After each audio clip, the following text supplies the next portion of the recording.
अस्सलामुअलैकुम। इस दुआ के साथ कि आप सब बखैरियत हों। अल्लाह की ख़ास रहमतें, बरकतें और अनायतें आप सब पर मेहरबान हों। मेरी दिली दुआएं और नेक तमन्नाएं आप सब सुनने वालों के साथ हैं।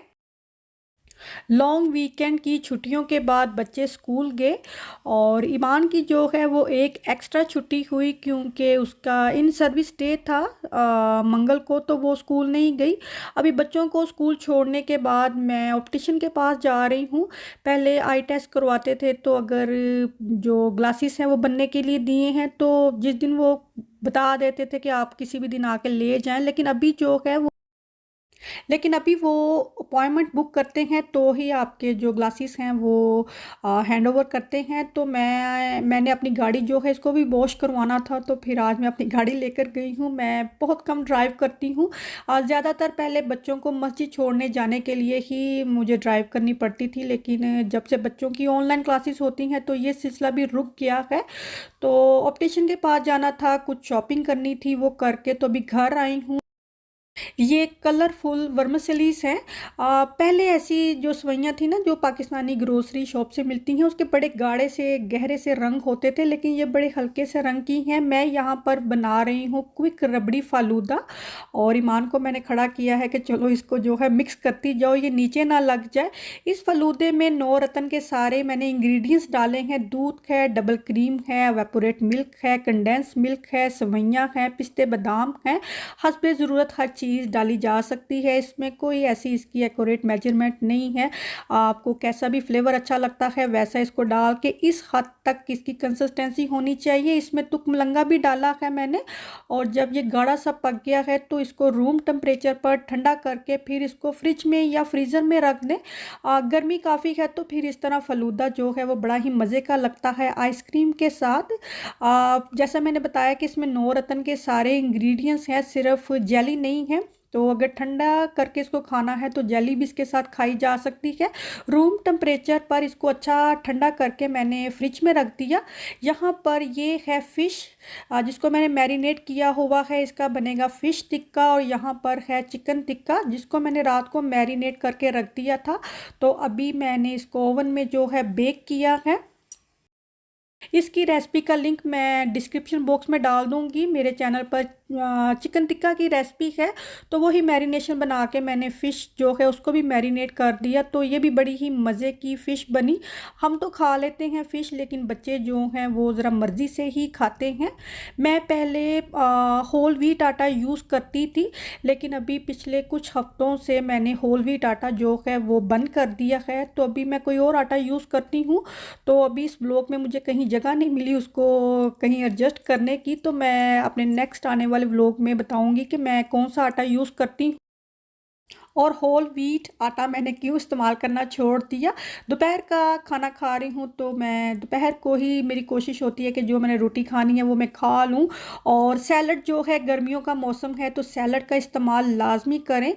सैलड का एक पोर्शन अपनी दोपहर के वक्त के खाने में लाजमी रखें। इस तरह फिर आप कि रोटी की भी क्वांटिटी कम हो जाएगी, अगर आप चावल खा रहे हैं तो भी कम हो जाएंगे। और एवोकाडो जो है इसको भी हो सके तो अपनी डाइट में ज़रूर शामिल करें। आजकल गर्मियों का मौसम है और आई थिंक ये गर्मियों में ज़्यादा अच्छा होता है या ज़्यादा खाया जाता है। मैं खा लेती हूँ, लेकिन मेरे हस्बैंड बहुत ज़्यादा शौक से एवोकाडो खाते हैं। ईमान का जैसे मैंने बताया कि उसकी भी ट्यूसडे को उसकी छुट्टी थी, तो लॉन्ग हॉलीडेज से पहले ईमान की 10 दिन की छुट्टियां हुई, क्योंकि ईमान की मैथ की क्लास में किसी स्टूडेंट को पॉजिटिव हो गया तो ईमान को सेल्फ आइसोलेट करना पड़ा। तो वैसे तो ये टेस्ट कर ही रही है वीक में 2 बारी, लेकिन पीसीआर टेस्ट भी इसका रिक्वायरमेंट था कि उसको भी करवाया जाए। तो फिर मैं कोविड टेस्ट सेंटर गई, वहाँ पर इसका टेस्ट करवाया मैंने, तो अल्हम्दुलिल्लाह नेगेटिव ही आया। साल 1.5 साल ही हो गया है ये कोविड का सिलसिला चला हुआ है, तो इस दौरान हमें कभी भी ज़रूरत नहीं पड़ी कि कोई टेस्ट वगैरह हम करवाएं। लेकिन कहीं ना कहीं किसी और को हो रहा है तो उसकी वजह से आपको भी टेस्ट करवाना पड़ेगा। जैसे बच्चे स्कूल जाते हैं तो ये रिक्वायरमेंट है, क्योंकि ईमान की मैथ की क्लास में किसी स्टूडेंट को तो और भी स्टूडेंट थी जो क्लोज कांटेक्ट में थी, तो ये भी उसी में शामिल हुई। तो फिर इसको भी 10 दिन की छुट्टी करनी पड़ी। फिर आ गया लॉन्ग वीकेंड, और उसके बाद जब ये स्कूल गई तो उस दौरान इसकी मेन क्लास में किसी और स्टूडेंट को हो गया। तो फिर अभी इसकी आधी से ज़्यादा क्लास जो है वो सेल्फ आइसोलेट हुई है। पहले ये काफ़ी अपसेट हुई कि क्यों मुझे अकेली को भेज दिया, बाकी सारी क्लास स्कूल जा रही है। तो अभी आधी से ज़्यादा क्लास जो है वो घर बैठी हुई है और ये स्कूल जा रही है। तो जब बच्चे स्कूल जा रहे हैं, आप चाहे घर पर हैं, महफूज हैं, लेकिन बच्चे जो जब स्कूल जा रहे हैं तो किसी ना किसी वजह से अगर किसी बच्चे को हो रहा है तो जो और बच्चे भी स्कूल में या क्लास में हैं तो उन्हें भी सेल्फ आइसोलेट करना पड़ेगा, उन्हें भी पीसीआर टेस्ट जो है वो करवाना पड़ेगा। मैं पहली दफ़ा इसका पीसीआर टेस्ट करवाने गई, बल्कि ओवरऑल ही पहली दफ़ा हम गए। हम इससे पहले तो जब से ये सिलसिला चल रहा है हमने कभी हमें ज़रूरत नहीं पड़ी टेस्ट करवाने की, लेकिन वहाँ पे इतना अच्छा इंतज़ाम उन्होंने किया हुआ था। उन्होंने मुझसे भी कहा कि if you want you can do your test as well. और हमें इतनी ज़्यादा होम टेस्ट किट की उन्होंने हमें किट दे दी, 25-30 दे दी कि आप इसको इस्तेमाल करते नहीं, और भी चाहिए तो आके ले जाए। मैंने कहा पता नहीं कितनी बनवा के रख ली हुई है, हर किसी को इतनी इतनी ज़्यादा दे रहे हैं। तो आपने देखा मेरी बातों ही बातों में फ़लूदा जो है वो तैयार हो गया है। कैरमल सॉस मैंने इसके साथ सर्व की है, और साथ में फ़लूदा और कैरमल आइसक्रीम। और मुझे ये मिश्री के साथ बड़ा ही अच्छा लगता है, पिस्ते बादाम इसके ऊपर डालने, और भी जो सी मर्ज़ी चीज़ आपको अच्छी लगती है जो इसके साथ खाई जा सकती है। अब ये नहीं मिर्चें इसके ऊपर डाल दी जाए, तो मुझे ये मिश्री के साथ बहुत ही अच्छा लगता है। जब ये कोविड की वबा शुरू नहीं हुई थी तो उससे पहले हमने अपने घर को रेनोवेट करना था, कुछ एक चीज़ें हमने चेंज करनी थी। तो फिर ये सिलसिला जब शुरू हो गया तो हर चीज़ ही हमने ना वहीं पर स्टॉप कर दी, और फिर ऑनलाइन शॉपिंग का सिलसिला रहा। कभी कोई दुकान खुल रही है, कोई स्टोर खुल रहा है, कोई बंद हो रहा है। तो उस तरह से हमसे शायद शॉपिंग नहीं हो सकती, या हम बाय नहीं कर सकते अफरा तफरी में, कम से कम मैं नहीं कर सकती। तो अभी जो है कुछ ठहराव आ रहा है, क्योंकि वैक्सीन बहुत ज़्यादा लोगों को लग रही है, तो शॉप्स जो हैं वो काफ़ी सिक्योर हैं। क्यूज़ बहुत ज़्यादा नहीं है, जैसा कि हम आइकिया पर गए हैं पहले यहाँ पर 40 मिनट क्यू में खड़ा होना पड़ता था। तो अभी ऐसा सिलसिला नहीं है। हाँ, बाहर उन्होंने स्क्रीन लगाई हुई है, जब तक वो रेड रहेगी आप स्टोर के अंदर नहीं जा सकते, जब वो ग्रीन होगी तब आप जा सकते हैं। तो फिर कुछ एक चीज़ें हमने बाय करनी थी। मैं क्या करती हूँ, मैं पहले इनकी ऑनलाइन ही चेक कर लेती हूँ कि कौन सी चीज़ है वो कहाँ पड़ी हुई है, उसकी लोकेशन क्या है, उसका आयल नंबर क्या है। तो एक दफ़ा ये होता है कि आप डिस्प्ले पर देख लें। तो दुआ भी हमारे साथ गई, क्योंकि दुआ की थोड़ी तबीयत ठीक नहीं थी, तो फिर इसको मैंने स्कूल नहीं भेजा। तो मैंने तो आइकिया जाने का प्रोग्राम ही कैंसिल कर दिया था, लेकिन कुछ मुझे लगा इसकी तबीयत ठीक है। और फिर यहाँ पर ये भी है कि इस वक्त आइकिया पर बहुत सी चीज़ें जो हैं वो कभी अवेलेबल होती हैं, कभी नहीं होती। तो मैं ऑलमोस्ट हर रोज़ ही चेक करती रहती हूँ कि कौन सी चीज़ कब ग्लासको में है, कौन सी नहीं है। तो अभी वो थी तो मैंने सोचा मुझे चले जाना चाहिए, क्योंकि एक दफ़ा आप चीज़ को देख लेते हैं तो ज़रा थोड़ा तसल्ली हो जाती है कि वो कैसी है, कितनी स्पेस में आएगी। ये स्टोरेज बेंच है जो कि आप इसको एज अ सीट भी यूज़ कर सकते हैं, इसके ऊपर कुशन रखे जा सकते हैं। तो बेंच का बेंच है, सीट की सीट है, और स्टोरेज की स्टोरेज है। जैसे कि ये टीवी बेंच हैं, और इनके साथ जहाँ पीछे आपको नज़र भी आ रहा होगा जैसे केबल के लिए उन्होंने बाकायदा जो है वो स्पेस बनाई हुई है। आई थिंक पहले नहीं थी या होगी, या मैंने ध्यान नहीं दिया। मैं सारा कुछ ही मेंशन कर देती हूँ कि कोई बात रह ना जाए। मतलब मैं अपने तक कोई बात नहीं रखती कि हो सकता है जो मेरी इन्फॉर्मेशन है वो करेक्ट ना हो या कुछ और हो, तो मैं ऐसे कह दूँ नहीं नहीं ये ऐसे ही है, ऐसे ही है, तो चीज़ बदल भी सकती है। यहाँ पर ये डिस्प्ले यूनिट मुझे बहुत ही अच्छा लगा। इसमें लाइट लगी हुई हैं और काफ़ी अच्छा लगा। ये ग्लास के इसके डोर हैं, काफ़ी ज़्यादा इसमें स्पेस है, और इसकी प्राइस जो है वो 495 है। तो मुझे लगा ये सिर्फ एक यूनिट की प्राइस है, तो जब इसकी प्राइस चेक की तो ये यहाँ पर 3 पड़े हुए हैं इस तरह के। 3 सेट हैं इस डिस्प्ले यूनिट के, तो इन तीनों की प्राइस जो है 495 है, जो बहुत ही अच्छा है ये।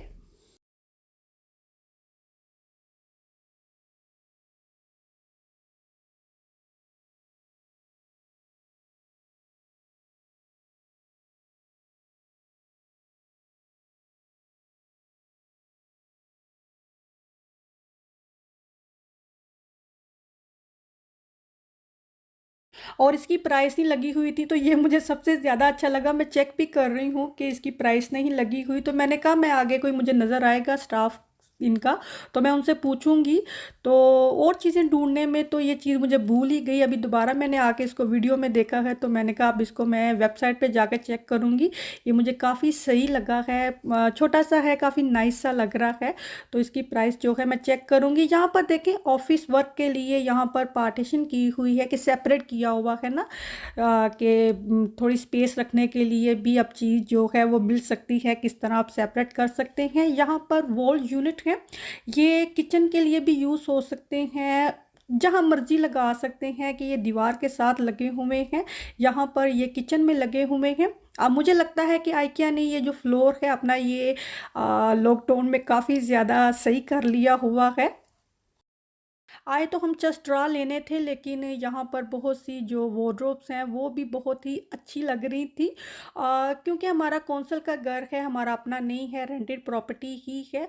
तो मुझे ऐसा लगता है कि फिर आपको ऐसी चीज़ देख कर लेनी पड़ती है, क्योंकि आपका अपना घर हो तो जहाँ मर्जी ऐसी बड़ी चीज़ें जो होती हैं जहाँ आपने रखनी है आपको वहीं रख कर इसको असेंबल करना पड़ता है। तो जब रेंट प्रॉपर्टी है, किराए के घर में आप रह रहे हैं, तो फिर आपको कोई पता नहीं कि आपको खुद ही घर बदलना पड़ जाए या कौन सा कह दे कि आपने घर चेंज करना है, तो फिर ऐसी चीज़ें आप खोल के इनको मूव करना बहुत मुश्किल है।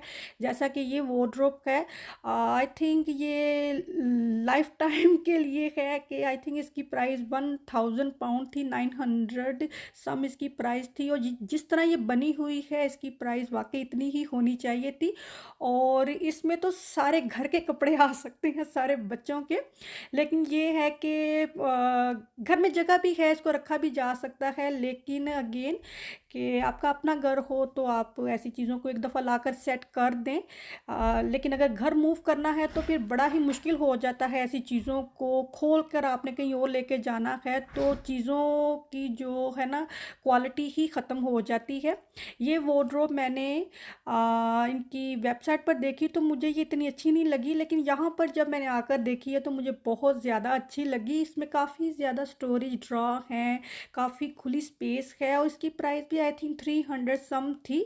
तो इसकी प्राइस के लिहाज से ये बहुत ही अच्छी क्वालिटी की है। और यहाँ नीचे भी देखें इसके ड्रॉ बने हुए हैं, इसमें शूज़ वगैरह की स्टोरेज रखी जा सकती है। जो जस्ट रहा हम बाय करने आए थे वो ढूंढने के लिए हमने पूरा शोरूम फिर लिया, तो वो यहाँ डिस्प्ले पर पड़े ही नहीं हुए। तो हमने फिर काउंटर पर पूछा तो उन्हें हमने दिखाया कि जब मैं यहाँ पर शॉपिंग करने जाती हूँ तो मैंने पहले ही चीज़ें सेलेक्ट की होती हैं, उनकी स्क्रीनशॉट लिया होता है, तो फिर वो उनको दिखाया। उन्होंने जब चेक किया तो मैंने कहा ये ना कह दे कि ये यहाँ ग्लासगो में है नहीं, जबकि सुबह तक वो ग्लासगो में थे। तो हो सकता है ना बिक भी जाते हैं, कोई पड़े थोड़ी रहेंगे। तो उसने कहा कि वो डिस्प्ले पर नहीं है, तो आपको कलेक्शन पॉइंट पर जो है मिल जाएंगे। तो फिर उसने हमें सारी डिटेल निकाल के दी कि उसकी आयल नंबर और लोकेशन नंबर क्या है, तो वहाँ से आप इसको जो है कलेक्ट कर सकते हैं। तो मैंने कहा शुक्र है हमारा जो चक्कर है वो बेकार नहीं गया, क्योंकि हम यहाँ पर ज़्यादा जस्ट ड्रा के लिए ही आए थे। और मैंने यहाँ पर ये वाले भी देखे थे, ये स्टोरेज बॉक्स हैं, ड्रा वगैरह में रखने के लिए हैं, लेकिन ये बिगे हुए थे, यहाँ पर है ही नहीं। ये बड़े वाले थे, वो समटाइम ड्रा में फिक्स नहीं होते। तो क्योंकि मैं पहले ले आई थी तो आई लर्न फ्रॉम दैट कि चीज़ जब लेनी है तो उसका साइज़ भी इम्पोर्टेंट है, कि जहाँ आपने इसको रखना है उसमें फ़िक्स होंगे कि नहीं होंगे। ये वाले बॉल काफ़ी नाइस लग रहे हैं। हालांकि घर में ऐसे बहुत से बॉल पड़े भी हुए हैं, लेकिन यहाँ पर जी चाहता है कि ये सारे ही उठा लिए जाए, क्योंकि उन्होंने रखे ही इस तरह होते हैं कि आपको वो चीज़ बहुत ही प्यारी लगती है। जैसा कि ये वाले बॉल हैं, ऐसा पूरा सेट मेरे पास पड़ा हुआ है, लेकिन ये भी बहुत ही खूबसूरत लग रहे हैं। और इसका आई थिंक ये वाला कलर जो है ये सबसे ज़्यादा अच्छा है, नीले से रंग का।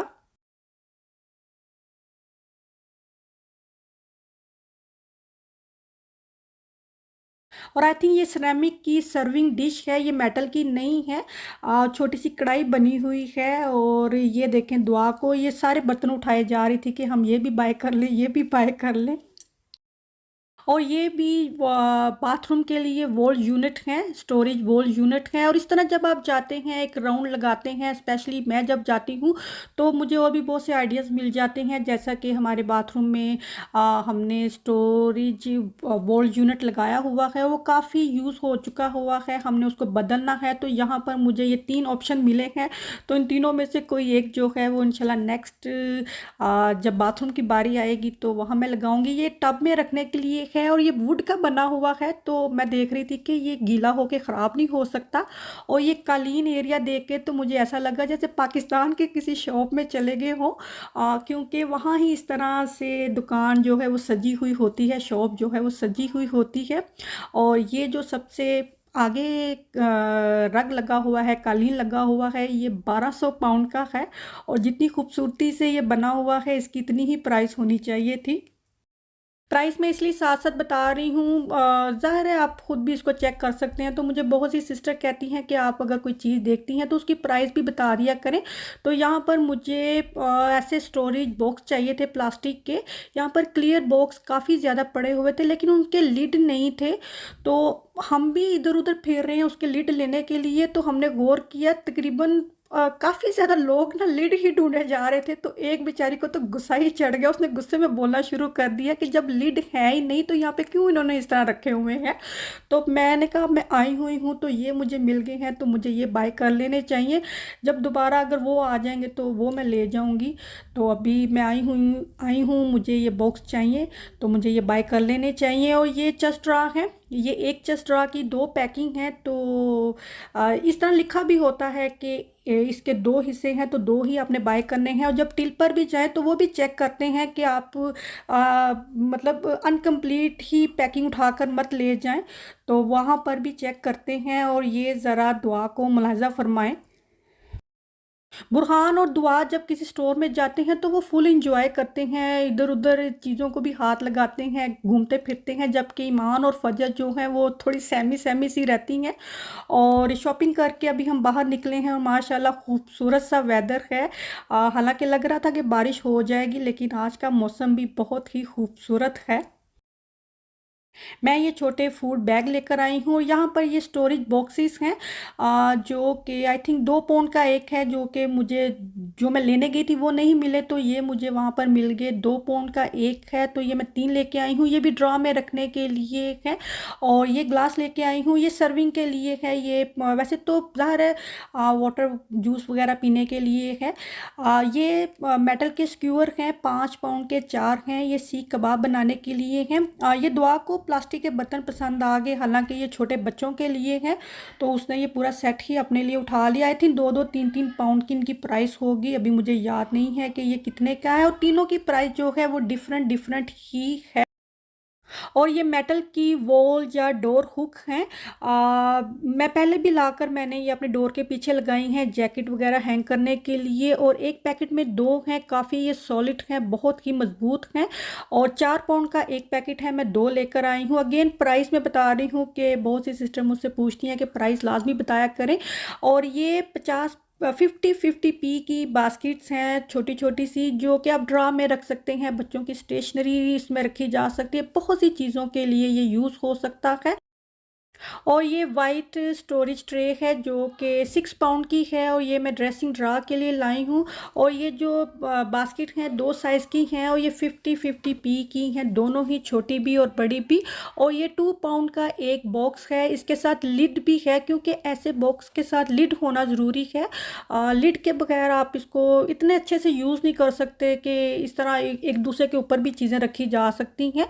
तो ये मैं स्टोरेज के लिए लाई हूँ। इंशाल्लाह आने वाले व्लॉग में मैं आपको ज़रूर दिखाऊंगी।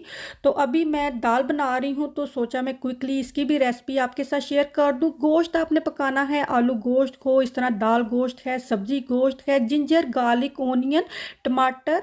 और इवन अगर आपने योगर्ट भी रेसिपी में डालना है तो उसको भी डालकर ना ग्राइंड कर लें और इस तरह गोश्त में डालकर पका लें। फिर आपको प्याज को और गार्लिक को गलाने में टाइम नहीं लगेगा। जिंजर गार्लिक को ग्राइंड कर लें, टमाटर भी डालकर डालकर ग्राइंड कर लें, तो इस तरह गोश्त जो है वो पकने में ज़्यादा टाइम नहीं लेता है। चाहे तो प्रेशर कुकर में भी पका लें। और चूँकि मैं दाल पका रही हूँ तो मैंने इसको वेल डन नहीं किया। क्योंकि दाल के साथ भी इसने गलना है। तकरीबन 1.5-2 महीने हो गए हैं मैं घी की बाल्टी ले आई हूँ जो ख़त्म होने का नाम नहीं ले रही। आई थिंक 10 किलो की बाल्टी है और हमसे घी नहीं खाया जा रहा। तो इस तरह अब कुकिंग बनास्पति घी है, देसी घी नहीं है। शायद देसी होता तो ख़त्म ही हो जाता। तो हाँ जी। तो फिर इस तरह कभी मुझे याद आ जाए तो मैं किसी हांडी में डाल लेती हूँ। और गोश्त को भून लिया है अच्छे से मैंने। ये तकरीबन 1 पाव गोश्त है और इसमें आधा किलो हड्डियां हैं। क्योंकि बोन्स जब पकेंगी तो उनका बड़ा अच्छा सा फ्लेवर आता है किसी भी सालन में, हांडी में। इवन आपने राइस भी पकाने हैं तो बड़ा अच्छा सा उसका फ्लेवर आ जाएगा। 1 कप चने की दाल है और आधा कप लाल मसूर की दाल है, जिसको तकरीबन 2 घंटे मैंने पानी में भिगो कर रखा। वो गोश्त में डाल दी और इसमें हस्बे ज़रूरत पानी डालकर इसको काफ़ी देर पकाया। 1 घंटा पकता रहा ये इस तरह देगची में। और जब गोश्त अच्छे से गल गया है तो जो बोटियां हैं वो मैं निकाल कर इसको श्रेडिड कर लूँगी। चाहे तो ऐसे भी रहने दी जा सकती हैं, चाहे तो इसको प्रेशर कुकर में भी पका लें। और 1 घंटा गोश्त जो है दाल के साथ पका, थोड़ी देर पहले भी पका, तो बोटियां जो हैं वो बहुत ज़्यादा गल चुकी हुई हैं। और इसको मैं देगची में से इसलिए पका रही हूँ क्योंकि जो हड्डियाँ मैंने डाली हैं उसका अच्छा सा फ्लेवर आएगा। अगर वो ज़्यादा देर पकेंगी तो प्रेशर कुकर में जल्दी पकने से उसका इतना अच्छा फ्लेवर नहीं आएगा। और अभी श्रेडिड किया हुआ जो मीट है वो मैं दाल में डाल दूंगी। और दाल भी जो है तकरीबन 1.5 घंटा मैंने पकाई है। और 1.5 घंटा दाल, 2 घंटे भीगी रही, 1.5 घंटा इसको पकाया तो दाल जो है बहुत अच्छे से गल गई है। दाल गली है, बहुत ज़्यादा घुली नहीं है कि दाल के जो दाने हैं वो मलिदा ही हो जाए, वैसी दाल नहीं पकी। प्रेशर कुकर में आप जानते हैं वैसी पक जाएगी, लेकिन देगची में दाल जितनी मर्जी गल जाए वो अपनी शक्ल जल्दी ख़राब नहीं करती। हरी मिर्चें, हरा धनिया और गरम मसाला डाला है। और इस तरह ही बस यही कंसिस्टेंसी मैं रखूँगी दाल की। और इसके साथ मैंने चावल बनाए हैं, तो इसकी क्विक रेसिपी मैंने बनाई तो सोचा आपके साथ भी शेयर कर दूं। बहुत जल्दी पक जाती है, कोई इतनी लंबी चौड़ी इसकी रेसिपी नहीं है। और हमें ये चावलों के साथ ही ज़्यादा अच्छी लगती है। इसको रोटी के साथ भी खाया जा सकता है। और अगेन सैलड जो है वो लाजमी खाएं। और ये चेरी टमाटर जो है ये बड़े खट्टे से होते हैं। आई थिंक गर्मियों में ज़्यादा मज़े के आते हैं, शायद ये गर्मियों के सीज़न में ही ज़्यादा होते हैं। तो बस यहीं तक मेरा ये आज का व्लॉग है। अगर यहाँ तक आपने मेरा व्लॉग देखा है तो बहुत शुक्रिया, आपने मेरे व्लॉग को देखा है। तो इसको एक दफ़ा थम्स अप बटन ज़रूर प्रेस कर दें। It will take only a movement but it means a lot to me. Thank you so much कि आपने मेरे व्लॉग को देखा। अगर ये व्लॉग आपको अच्छा लगा है तो इसको लाइक ज़रूर करें। अगर अभी तक आपने मेरे चैनल को सब्सक्राइब नहीं किया तो इसे सब्सक्राइब ज़रूर कीजिए। अपना और अपनों का बहुत सारा ख्याल रखिए। अल्लाह हाफिज़।